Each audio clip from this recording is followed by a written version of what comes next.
What up friends, I'm James, your host, and today we're going to be taking a look at the new mini album by up-and-coming K-pop girl group superstar NeonPunch. Watch out, let's go. And before we begin this video, I do want to give a shout out to lovely Yeonwoo on YouTube for providing translations for these songs. I have not been able to find any translations for any of these songs other than Moonlight and TikTok, so to actually understand the lyrics and have someone that translated them is pretty amazing, so thank you. I'll actually link their channel down in the description if you want to check them out. So NeonPunch are a K-pop girl group that debuted in 2018 with the lead single Moonlight.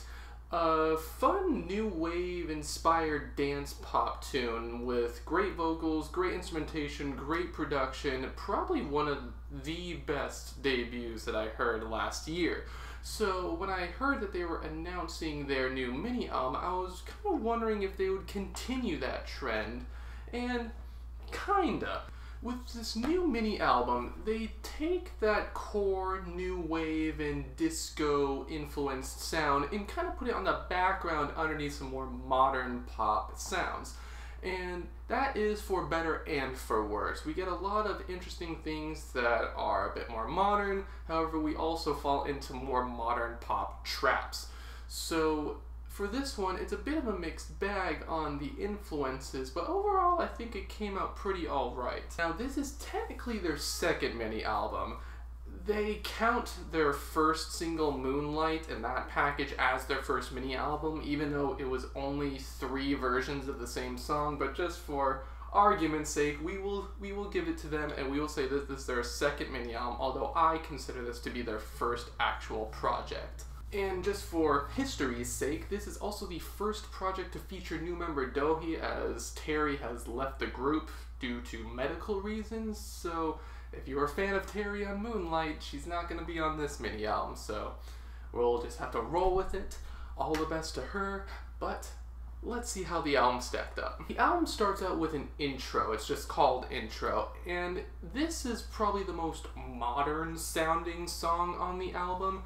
It has a very heavy trap beat with a very upfront and in-your-face synth, and I kind of like how that loudness is contrasted by their more delicate vocals. I think it's an interesting touch. The song starts off kind of generic, but it does get more interesting as time goes on, and I do like how the synth tone change kind of just sweeps all around the track, and it culminates in a really engaging and high-pitched tone that is kind of cool and not something that I really expected from them. Although on that front, I have to wonder why the intro was included on this album at all, because it doesn't really demonstrate the sound that they were going for.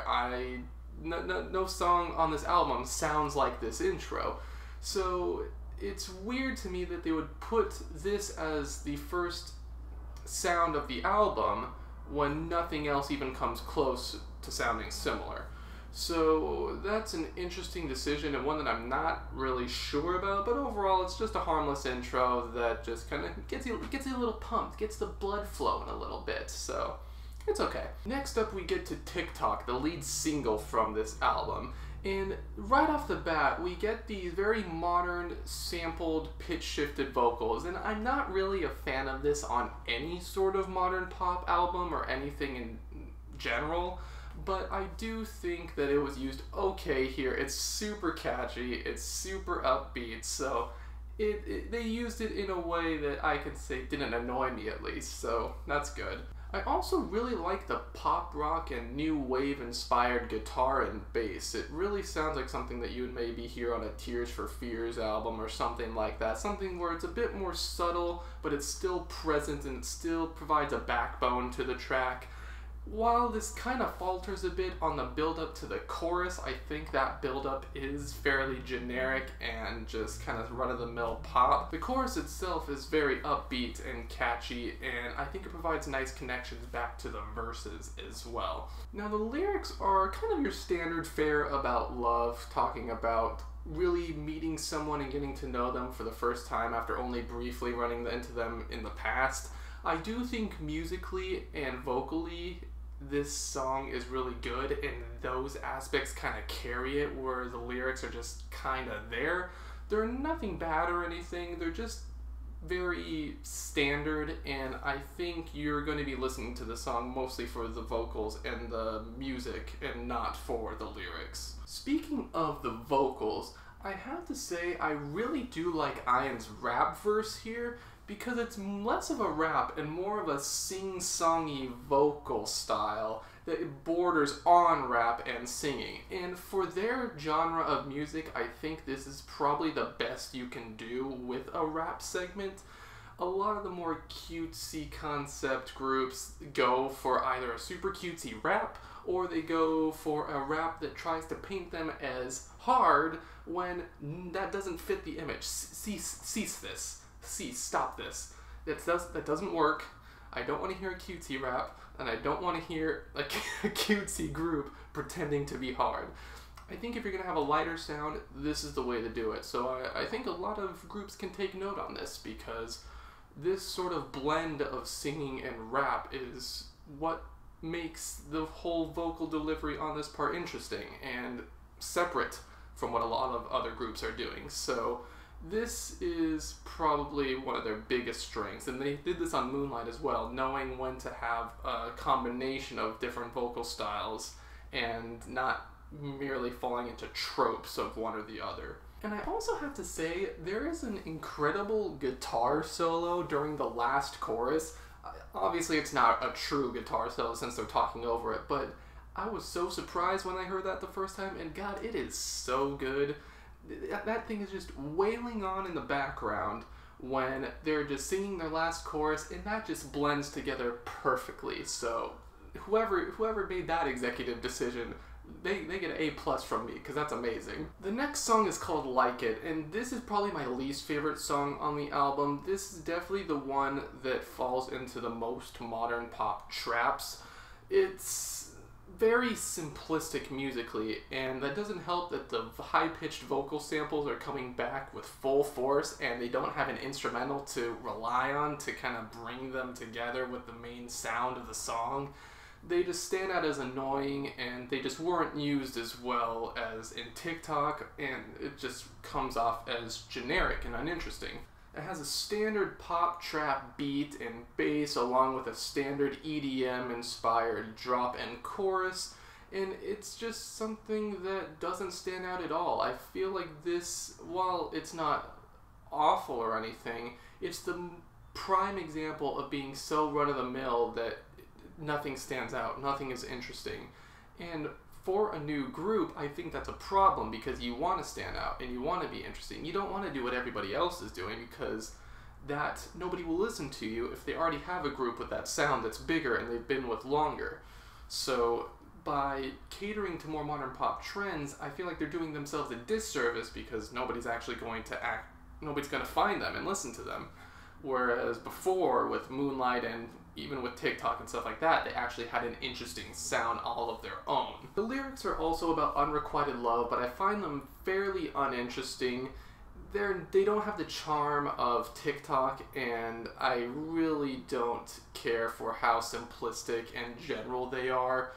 The vocal melodies and deliveries are good, but it's just the prime core musicality of the song combined with lackluster lyrics that I think make this song definitely the worst on the record. Next we have Goodbye, the more ballady song on the album, and I actually like this song quite a bit. It has a very simple yet catchy piano riff, and I really like the simplistic drums and how they don't take up too much space. All they serve to do is to create a beat and highlight the piano. It's a bit melancholy, but also a bit hopeful as well. It's not this doom and gloom piano just that I don't like, and I find very uninteresting in a lot of piano ballads. There's a bit of personality in this one that I do appreciate. Now on this one, the rap part by Ian is a little bit more traditional and more spoken word-esque, but because the song is more somber, more melancholy, I do think it fits.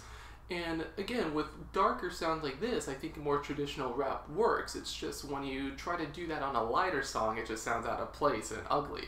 But with this one, I really do think they did a good job in kind of bringing the more traditional rap sound into a song where it actually fit and not just make it stand out to have a rap portion.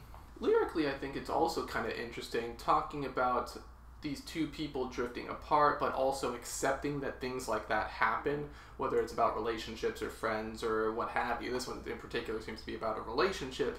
And they also sing about how they don't want the person to feel like it was their fault for things going off and awry, which I think is interesting, and not wanting them to beat themselves up over it. So that's an angle that I don't really hear too much of, so it's kind of a more touching side to this whole breakup song fiasco. So that was nice. Finally, we have the track My Friends, the clothing track on the album, and this is probably my favorite song on the mini album overall. This one is very disco inspired with a bit of a synth pop flair to it as well. This is probably the most reminiscent of Moonlight and their older sound, and I think it shows in how much energy this song has, similar with Moonlight as well. Vocally, I think this song is probably the best on the album.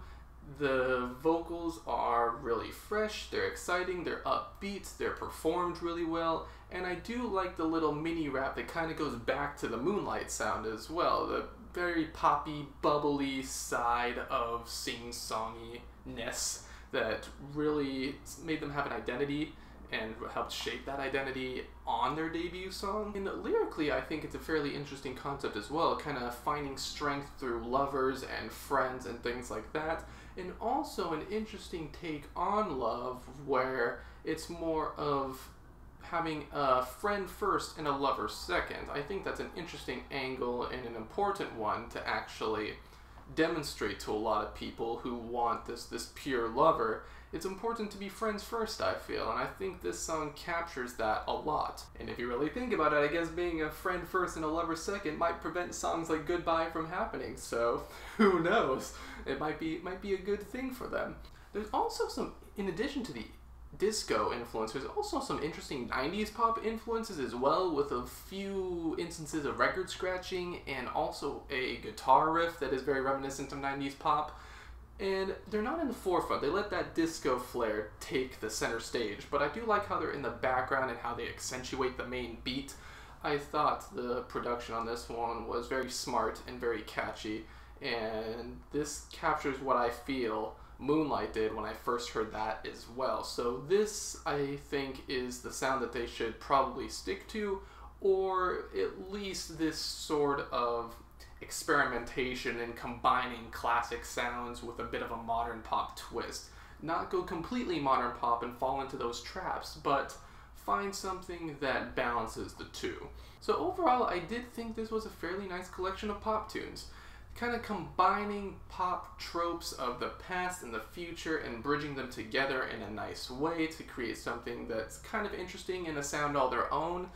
Although in doing this, they also do fall into some modern pop traps that I think they can avoid if they look back on their previous song and realize what made that so good. By looking back on the past and doing their own take on it, as opposed to just going with the trends and adding these modern pop influences that just make them sound generic, I think they'll stand out, and I think their fun vibe and their image also helps them stand out as long as they keep the music interesting enough to back it up. Because it's like I said before, if you're gonna go with a modern pop sound, no one's going to listen to you because you already have huge artists with a modern pop sound. Why would they go to a smaller artist? You have to make yourself stand out and be interesting and not follow everyone else, because if you do that, then you just blend into the crowd, you don't actually get them any attention because there's nothing to even look at.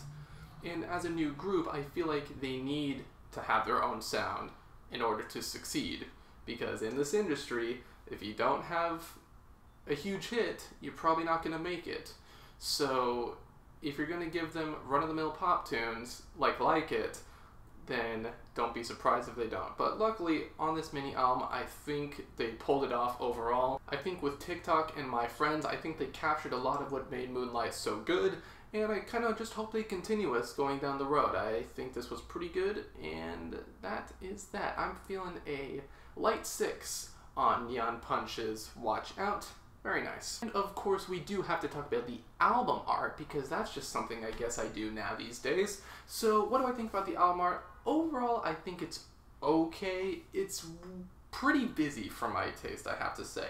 And I understand they're a new group, they want to get their faces out there, they want to establish a face to the group name.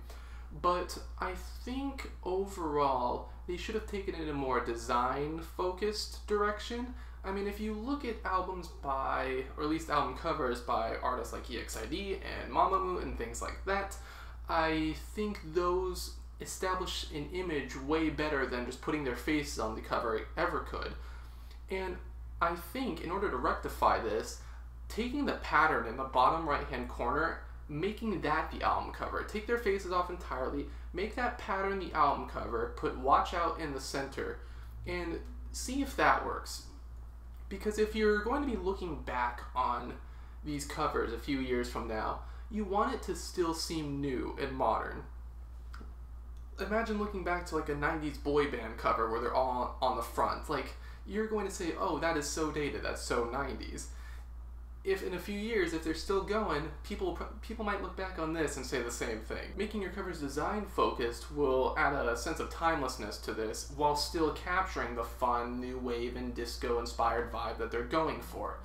I think that the font itself is good, and I even like the spacey starlight inside of the font.